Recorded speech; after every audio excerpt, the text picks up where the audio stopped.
இந்த வடநாட்டுல இருக்கிறவங்க பாரு, பண்ணி குட்டு போட்ட மாதிரி போட்டு மக்கள் தொகை எக்கச்சக்கமா ஆக்கி, இப்ப மக்கள் தொகை அடிப்படையில தொகுதி மறுசீரமைப்புன்னு சொல்லி பாத்தீங்கன்னா நமக்கு தொகுதியில் அடிபட்டு போகுது. ஒரு 25 வருஷத்துக்கு முன்ன 66 நினைக்கிறேன், 66ல குடும்ப கட்டுப்பாடு திட்டத்தை எடுத்துருந்தாங்க. முதல்ல குடும்ப கட்டுப்பாடு திட்டத்தை நம்ம இந்தியாவில் அறிமுகப்படுத்தினாங்க. எல்லா மாநிலம் கடைபிடிக்கணும். உலகத்திலேயே சீனாவுக்கு அப்புறம் அதிகமா மக்கள் தொகை இருக்கிற நாடு இந்தியா. இது இப்படியே போச்சா நாடு உருப்படாது, மக்கள் தொகை குறைக்கணும் அப்படின்னு சொல்லி குடும்ப கட்டுப்பாடு திட்டத்தை எடுத்து வந்தாங்க. எல்லா ஊரையும் முக்கோணம் போட்டான் சிவப்பு கலர்ல. இப்ப இருக்கிற ஏன் எல்லாம் தெரியாது.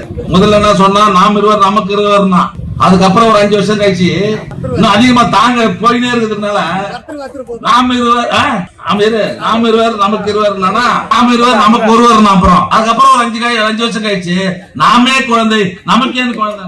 இத கரெக்டா அதாவது தமிழ்நாட்டுல தென் மாநிலங்கள்ல கேரளா, கர்நாடகா, ஆந்திரா, தமிழ்நாடு எல்லாம் மத்திய அரசு சொன்னது ஏத்துக்கணும்னு சொல்லி கட்டுக்கோப்பா இருந்து 1-2 மேல அவனை பத்துக்கல நம்ம ஆளுங்க. இதனால ஜனத்தொகை குறைஞ்சு. வடநாட்டுல இருக்கிறவங்க பாரு, பண்ணி குட்டு போட்ட மாதிரி போட்டு மக்கள் தொகை எக்கச்சக்கமா ஆக்கி, இப்ப மக்கள் தொகை அடிப்படையில தொகுதி மறுசீரமைப்புன்னு சொல்லி பாத்தீங்கன்னா நமக்கு தொகுதியில் அடிபட்டு போகுது. 31 தொகுதி ஆகுது. தென் மாநிலங்கள்ல மட்டும் ஒரு 40 சீட் அவுட். என்ன காரணம் சொல்லு, என்ன காரணம்? தென் மாநிலங்கள்ல இவனுக்கு பருப்பு வேகல, இவனுக்கு என்னதான் முக்காடு போட்டு கர்நாடகால இவங்க கதை வேகல. இங்க சீட்டை குறைச்சிட்டு அங்க நமக்கு வேண்டிய ஆள் இருக்கிறாங்கல்ல, அங்க அதிகமாயிட்டா நம்ம கும்மாளிக்கலாம், தொடர்ந்து நாமளே ஆட்சியில் இருக்கலான்ற எண்ணத்துல இந்த மக்கள் தொகை அடிப்படையில இந்த தொகுதி சீரமைப்பு எடுத்து வராங்க.